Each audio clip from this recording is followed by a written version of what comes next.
Chuck, the floor is yours and you have 35 minutes to cover your topic, please. And go ahead and share your screen and continue the presentation.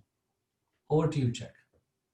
Thank you very much, Ramesh, for the kind introduction. And with that, we will go ahead and begin the presentation. I will work to be very timely in my approach with the presentation, given the number of slides, but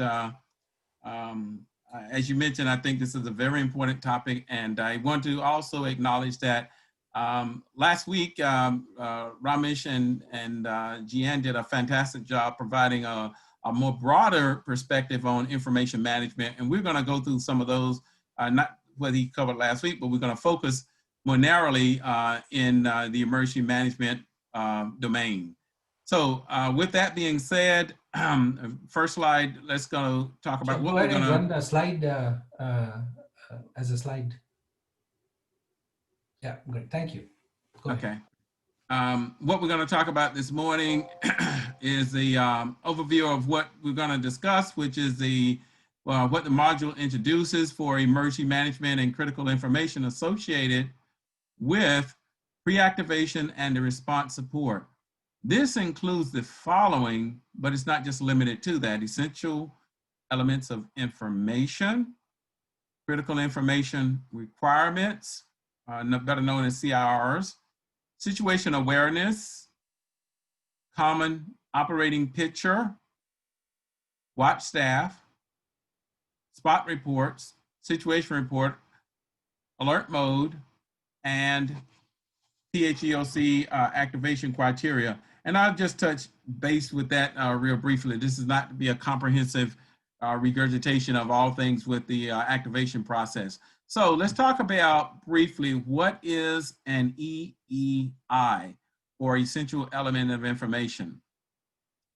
Essential elements of information include all of the information that is required for decision-making in a PHEOC, or public health EOC, to make a timely decision across IMS functions. For example, considering patient numbers and status, what resources are available to support a response, what information is necessary that will lead to making a timely decision regarding a response, what critical pharmaceuticals are available to support an outbreak, what power sources and generator fuel for daily operation. Those are just a few of the particulars that are important for essential elements of information.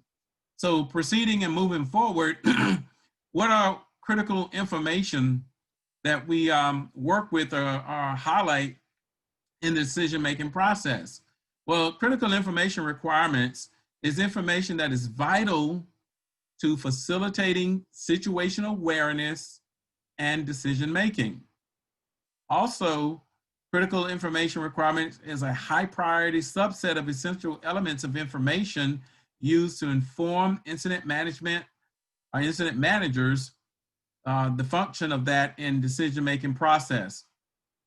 The critical information requirements serves as triggers for immediate, mandatory actions, such as the watch mode, where we may have spot reports come in or situation reports come in. And I'll talk more about those in the coming slides. Here are just a few simple examples of what critical information requirements look like. And just wanted to highlight this in the sense of it may impact operational response and situation awareness for timely decisions. What resources are immediately available? I covered that for a yellow fever outbreak. Where can additional pharmaceuticals be purchased and at what cost? These are some of the considerations that we'll look at from that perspective. And how many rapid response teams are available to support an outbreak, what is needed? So those are other things that we would look at when we consider critical information. Now, let's just take a moment to discuss and look at distinguishing differences between a critical information requirement and an essential elements of information. what distinguishes a CRR from an EEI? And that is the level of urgency. It can also be a trigger that a CRR can serve as a trigger for immediate mandatory action. Like if we have a major event occur, it may be written in the standing operating procedures or emergency operations plan that this would warrant an automatic activation of the EOC. So whether it's a situation report or a spot report, then that can serve as information that will lead to, I would say a situation report can serve as a situation that will lead to the activation of an EOC, perhaps, and serve as a critical information. So as we progress, what is situational awareness? Okay, let's talk about that for a minute and think about that. When we refer to situation awareness in the context of public health emergency management, we are primarily concerned with being aware of and attend to what is happening in a given environment at a particular time, with emphasis on the rate of change in the environment. In effect, knowing how an incident or a situation is evolving. So I want to take a moment to just let that sink in and think about it. Being aware of the environment and what's happening and know how it is being impacted and evolving. Those are some critical, essential when you think about situation awareness. Now, as a tool, we commonly refer to the common operating picture, or in an acronym, we just refer to that as the COP, or the COP, and other visual information representations are used to maintain situation awareness, which may lead to timely decision making. In other words, when we think about a common operating picture, we want to make sure that we have gathered, synthesized, and analyzed essential elements of information, critical information requirements that leads to us determining a common operating picture of the situation, and we are sharing that information more broadly so that everyone involved in the response or in the progression leading up to perhaps an activation knows what is going on. So what is situational awareness? We're looking at how situation awareness is obtained. One thing is being well informed, and what resources do we use or leverage to keep us informed? Well, your EPI-surveillance report, surveillance data and information that flows in to the Emergency Operations Center, and other sources that come in, whether they are verified or unverified. But the ultimate key is we want to make sure that we validate and verify the information that comes in, and that there is a continuous monitoring of surveillance information and resources that leads to us determine what the evolving situation is for an incident. The plans function has primary responsibility for gathering and distributing of information for situation awareness and developing the common operating picture, while other functions and positions contribute to it as needed. The planning section is primarily responsible for that. Now, here are a few, a couple of three keys of essential information that that I want to share with you that it is composed of. Perception, which equates to collecting information. Comprehension, the ability to interpret information and understand what that could lead to, or what could be the cascading or downstream impacts of that information. And projection, anticipating future status or what the future could lead to regarding that information. So building the situation awareness is a key and important function. Staying up to date with the situation as it evolved is also important too. Now, how we do that is by building and maintain a quality situation awareness platform. Last week, Ramesh shared with you a number of different ways whereby information is gathered, synthesized that could lead to actions. And he shared that from a broad perspective, but a lot of those data points could be used and leveraged to to make sure that we understand how the situation is developing and evolving. Consider information resources. How are we collecting our collection methods and our communication and transmission systems that we have there? So all of these are necessary to ensure that the Emergency Operations Center is functioning in an effective manner. What are the medical protocols and public health impacts that are being demonstrated here? Keeping the media informed and the public informed is also a function that we want to make sure as we leverage and put to use situation awareness. All right, let's take a brief moment to just touch on common operating picture, because I think that's a vital function that when I talk about and discuss common operating picture, it's important to ensure that all of the IMS functional components have the same understanding of what's going on in the environment, how the situation or event is unfolding, what outbreak concerns are the top priorities, and there is no confusion in that process. So the situation feeds the common operating picture, which is available to all the public health EOC staff.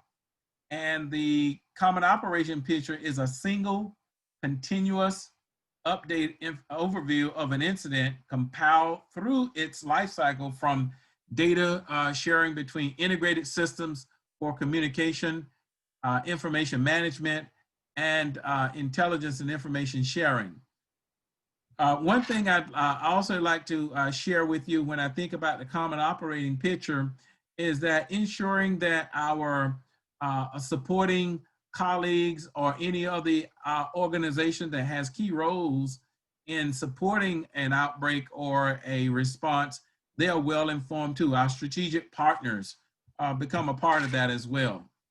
This is just a collection and disseminating information matrix, if you will, that talks about all of the IMS sections and how they contribute to situation awareness and the common operating picture. I won't spend a whole lot of time on that.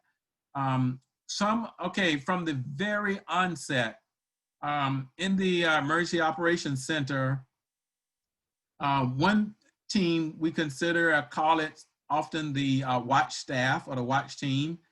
And what this team is that team that's on duty inside the Emergency Operations Center on specified times. They may be working 8-hour shifts, 12-hour shifts, and they are gathering and triaging information that flows into the EOC. It's vitally important that the EOCs are positioned in a manner where information actually flows to it. They also prepare and draft reports. They ensure that the Public Health EOC has resources and operational equipment. They're effectively being utilized. And they also have their own plans written and briefed to others, and the leadership understands how the EOC functions as well. The watch staff supports support and priorities. Let's discuss this for a minute.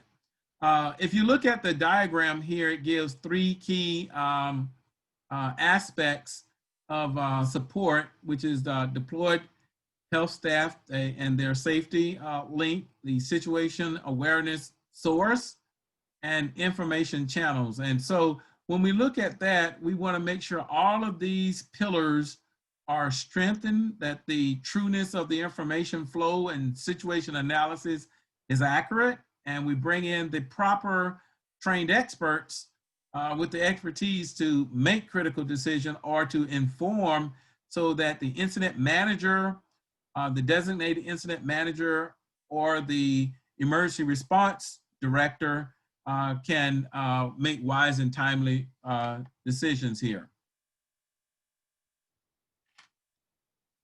Let me share with you one of the tools we use, and we call it a spot report. Just from a perspective of just defining what is a spot report, we call it a spot rep. It is nothing more than a short narrative report containing unverified information for critical, pertinent information about an incident. So it's unverified, meaning that someone either called in through the hotline or a emergency response line, or we picked up some information from one of our local health facilities or locations, or a hospital, or someone presented that was infected. These can also be used and served as a spot rep until that information is verified. Then it changes over to another source, and I'll discuss that momentarily. But a spot rep is used for notification of emergency incidents related to critical information requirements. Now, mind you, critical information can be developed in advance. In some cases, organizations develop certain key essential elements of information or critical information that is posted that automatically leads to perhaps can lead to the director making a decision to activate the EOC, or to call up staff to be in position to activate or to respond or do a preliminary assessment. And we'll get into all of that as we progress too. But primarily, if there's severe weather activity, earthquakes, and other natural disasters, this can serve as a spot report as well. Significant events within a public health with a public health impact. We may have a chlorine gas spill from a train or a derailment of a large capacity vehicle. All of those can serve as information that leads to developing a spot report. Again, spot reports contain information that has not been verified. I've covered some of this, and I don't want to rehash it in the essence of time. But let's cover the difference between a spot rep and a situation report. The situation report is based on verified information. I want to emphasize that point. So it is a priority message that provides a summary of a situation designated for decision makers to review and be aware of in their decision-making process.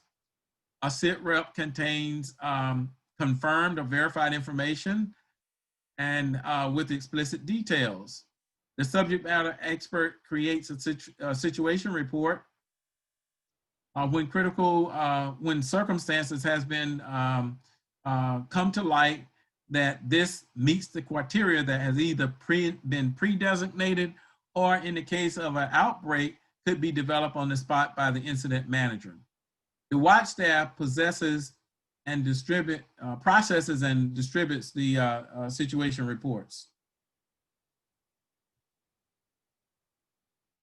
Just a little bit more on a sit rep. It's focused on what is happening relative to the objectives in an incident action plan. And that is determined by what the incident manager has deemed important as an objective in response to a particular event or outbreak or something that's led to an activation of an EOC that we're working to resolve. May also contain a status update on the current situation. That's often required by using a situation report. And it could also carry information that leads to the concluding elements for deciding that we are downsizing or getting ready to close up operations as well. In the alert mode, this is when the public health EOC is closely monitoring a situation which involves increased staff and activities. What is going on? We are aware of escalating or reports coming in that may contain critical information that indicates that The epi data and epi surveillance information indicates that a number of yellow fever cases are expanding in a geographical region or a particular city. As we're monitoring this, simultaneously, the EOC leadership may decide that, hey, we want to start reposition our staff, activating certain elements of medical staff or response staff to be in position to respond as needed. Or a preliminary assessment team may need to be deployed, or a rapid response team or a task force of some sort may need to be created to look at some specifics regarding that. And I use the example with yellow fever, that how the case count has gone from onesie twosies to maybe a 10x or 10-fold increase within a 2-week period of time. So all of that could serve as information necessary, critical information necessary that can lead to a potential activation of an emergency operations center.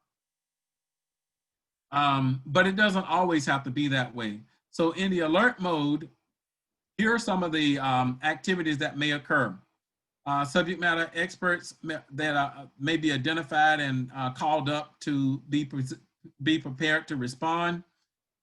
We could increase or enhance our surveillance. I mentioned earlier the preliminary assessment team is convened and given their mission orders. Notifications are generated to inform the chain of command, the leadership, the ministries of health, or secretary generals, or director generals as appropriate.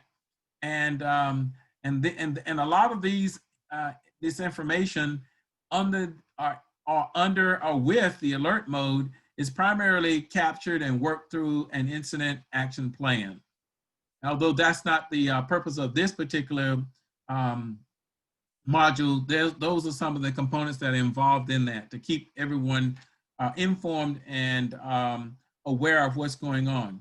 Or a decision could be made to call up and deploy a rapid response team to conduct the initial assessment, and reporting requirements are determined prior to releasing individuals in a team. Just a little bit about how we use notifications. Notifications are used for practical planning. Now, I highlight that practical planning because that's an important function of using notifications. They should be prepared in a timely manner. They should be distributed and shared more broadly to keep the entire emergency operations team informed. And it should be synchronized so that public health response efforts are enhanced and advanced by using these type of notifications. So they're designed to be succinct messaging that conveys information in a certain context. We'll talk about that a little bit more broadly too. But let's look at some of the drivers of notifications. Notifications can be driven by the type of event that we have and what expertise is needed, and the number of teams necessary to determine the scope and scale of an event, whether that it is has international implications, regional implications, or is more locally coordinated. So these are just some of the different drivers there. And the urgency of the situation is also something that should be considered as well. So a response should be based on the scope and scale of the incident and should be commensurate basically with the needs. So we can scale up, or we can keep it more moderately modulated according to the scope and scale of the situation as it advances and evolves over time. All right, there are primarily 4 types of notifications. Let's look at those more broadly. They are before you right now as the alert, warning, activation, and execution. And I just want to briefly go through these real quickly. When we talk about an alert, there are anticipated incidents or incidents that may have a public health impact, disseminated by public health EOCs to provide situational awareness for all major pre-planned incident. So that's an alert. Next one, when we talk about a warning, we're talking about they're issued in advance of an activation or an execution notification. And primarily they may be used, sometimes you can go from an alert directly to an activation, but that intermediate step of warning provides more time for the emergency management team to be prepared to implement or activate and carry out a specific function or mission. Then comes the activation phase. In the activation phase, we're primarily given the information on the specific dates, time for the public health EOC to be activated. All documentations are recorded at that particular time. What are we activated for? What resources are needed? You have an incident manager assigned once an EOC is activated. That it could be the public health EOC coordinator or director, or it could be an incident manager that is directed by the ministry secretary general or director general, or whoever's in charge for making that particular decision. It allows the organization unit to allocate resources and complete their preparations for an incident prior to the designation of the incident. So there may be a requirement to have certain protocols and pharmaceuticals on hand and look at how we can procure them. And in the execution phase, this is the final phase of situation update, where information have been confirmed for activation and the details pertaining to the activation prior to establishment of an incident action plan, and then authorize the implementation of previously identified directives, the commitments of the organization to support and resource and fund the activation. All of this happens in the execution phase. And I would also add that it's important to scope out the exact expectations of the incident and what is the end state, meaning how do we know when we accomplish the objectives necessary to say that we've completed what was required of the outbreak response, and we can return to situation normal or return things back over to the local authorities to continue their day-to-day routine operations. Here are 5 steps in developing the notification process. And I'll cover those more broad as well too. Situation, mission, execution, administration and logistics, and coordination and communication. All of those have unique aspects that we're going to explore as we transition through this. And just looking at my time here. Okay, provides background and information, identifies any impact to existing authorities. These are the things that we want to know. And we want to make sure we have a full understanding of the scope and scale of the potential impacts of the response or the outbreak or the situation that is driving this, and identifies critical considerations and critical assumptions. All of those identified in the situation. The mission has to be clear and concise. So that is a statement. We usually like to write this down, have a defined mission, and it answers the question of who, what, when, where, and how, primarily. The execution part of this describes the senior leadership's concept of operation and what are the key ministry roles or national actions that are that have the individuals that have specific responsibilities, what their defined roles are, and what are the mechanisms for how we get things done. And we divide those into the following 3 sub paragraphs or categories. So you go from a concept of operation to a unique and specific task to coordinating instructions. And when we look at the concept of operation, it just describes how the internal components and the external support are organized and integrated for one complete response. The execution part of it is basically the mission itself. What are we going to accomplish by each section and what their slice of the action will be, what they're responsible for, by when, and a timeline assigned to that as well too. And coordinating instructions are how we expect for the different sections to work together to accomplish an assigned mission. The administration and admin function. This is the tracking of all the decisions that are made, the logistic resources and support that is required, the financing. All of these things are captured on this particular segment, and we want to make sure that we do our part in tracking and being accountable in that process. And then the coordination and communications contains the instructions and information related to the coordination of operations, what is the approval process, and how we communicate these up and down and horizontally across different functional elements of an incident management system, to include partners and individuals that has contributing resources that lend to the successful mitigation of a response. Just to cover the activation criteria briefly, you'll look at this, and I think you may have seen this to some degree previously. The national level interest, number of cases, death, these are all different aspects of activation criteria, but you can develop, and sometimes a country may have its own or in that process. This is what I wanted to get to, talking about the preliminary assessment team and their goal. Prior to activating, first of all, we want to make sure that we have a legitimate reason to activate an EOC. This is not something that we do flippantly.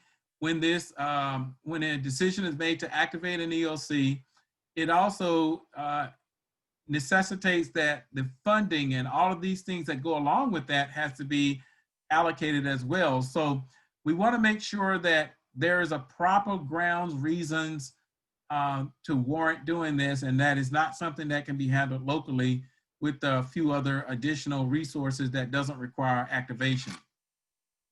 So what are some of the drivers for a preliminary assessment team? Let's look at that for a quick moment. Looking at what was the senior leaders criteria, what are some of the triggers, may be informed by the critical information that comes in, or some of the situation reports that may have been provided.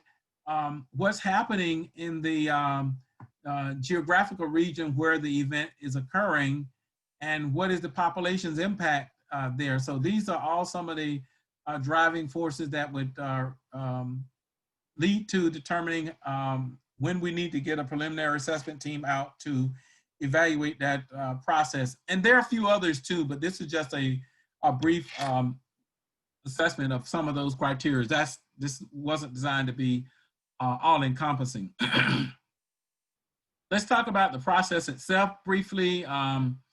It includes input from various subject matter experts. We want to make sure that we have the right technical experts on board, informing on the situation that can lead to quick and timely response.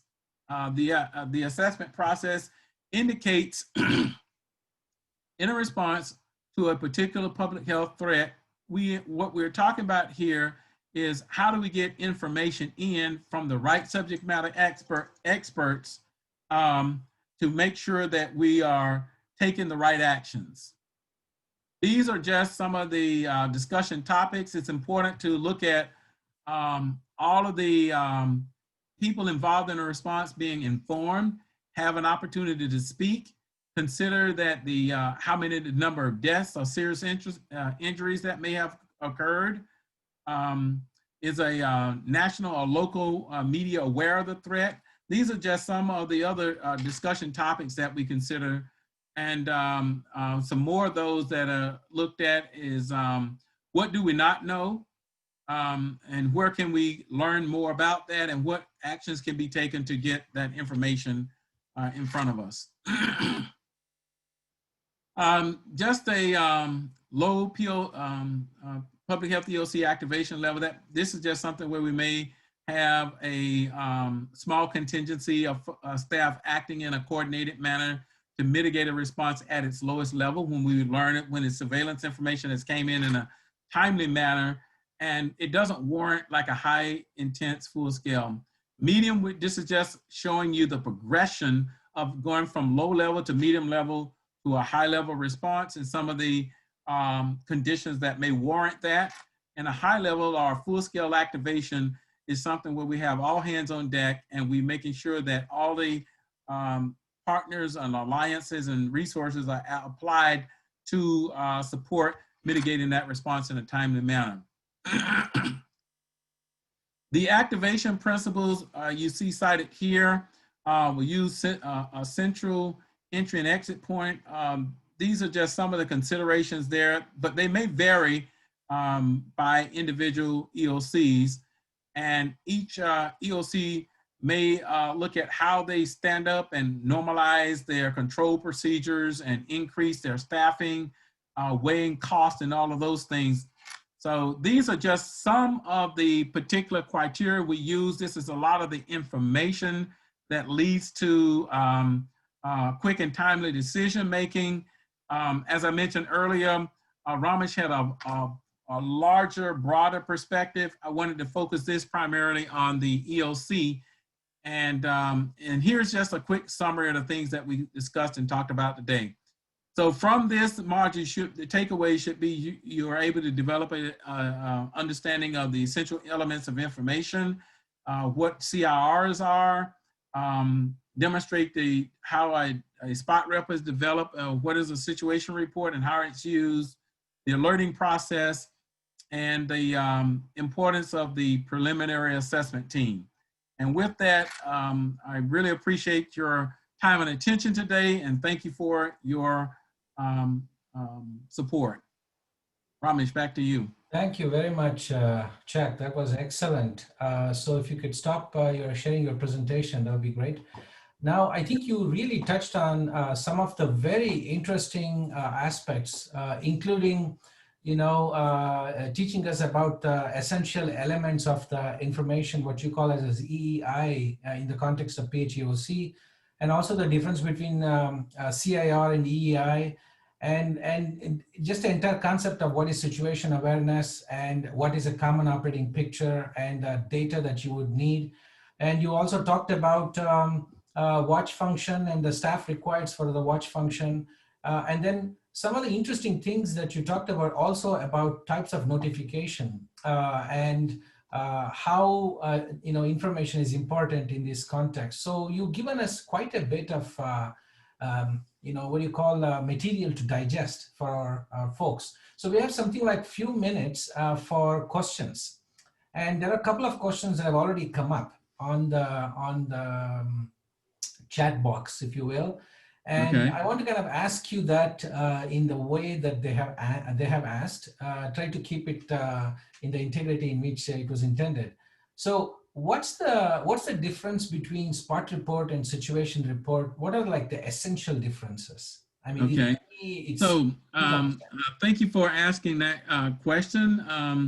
A spot report, when we think in terms of using that, it is unverified information that can come in from any source, whether there's called in through an emergency response line, or we had a social media presence that provided information and it came into the emergency operation center. All of that could be information or resources that use a spot report, but the key thing is unverified. As opposed to the situation report, this is information that has been validated and verified. We know this is in fact factually true and correct, okay? And that is passed on and managed and handled in a totally different way. We want to make sure we get that situation report over to the leadership, make sure they're informed of it, but the key differences is verified versus unverified. Right. Back to you, Ramesh. You talked about also 4 types of notifications pertaining to situation update: alert, warning, activation, execution.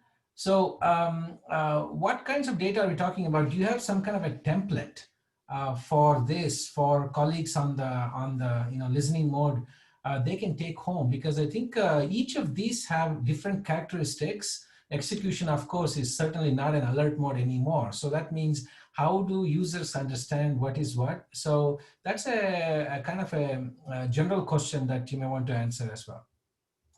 Okay, yes, there are some templates that support identifying what criteria would lead to an alert. Like I said, when you get a spot rep or a situation report that comes in, so for example, if the EPI team reports that in a geographical region, we've identified 10 cases of yellow fever, okay, then an alert could be issued at that time for my yellow fever experts to be called up and to be brought in to monitor the situation. That individual, that subject matter expert may come on board and provide some other specific technical protocols that he would want that, that local team to look at and validate. But the key thing with this is having those templates pre-developed so that what essential information we need to know and want to know is identified for each one of those particular modes. So when we go from alert to a warning, we give a warning. So saying basically something is imminent, we're getting ready to probably activate within a certain number of hours. So we want to give a warning hour to the key technical supporting staff or medical supporting staff and the operational teams that support the EOC. So you may have the planning chief, the operations, logistics, and finance all available, but they may need to call some more of their staff up, their surge staff. So we want to make sure that we give them a warning about doing that so they have time to get their staff on board. And then we move to the next phases of that. Each one of them have different templates and models that we can share on how to do that. Oh, back to you, Ramesh. Thank you very much, Chuck. I think that's a fantastic idea. If you could share the templates, that would be very useful for our listeners. Okay. We have our panelists, our colleagues from WHO, both Mr. Ali and Ms. Senette. Do either one of you have any questions for our presenter today? Ms. Senette? I don't have a question as such, but just to highlight that, one of the, thank you, Chuck, in the first place for giving a brilliant presentation. As we all know, the purpose of one of the main objectives of an EOC is to have to coordinate effectively information, because information management is backbone for our decisions, for everything we do in the EOC. So having protocols and procedures for effective management of information, as you highlighted, during the different modes of operation is very critical.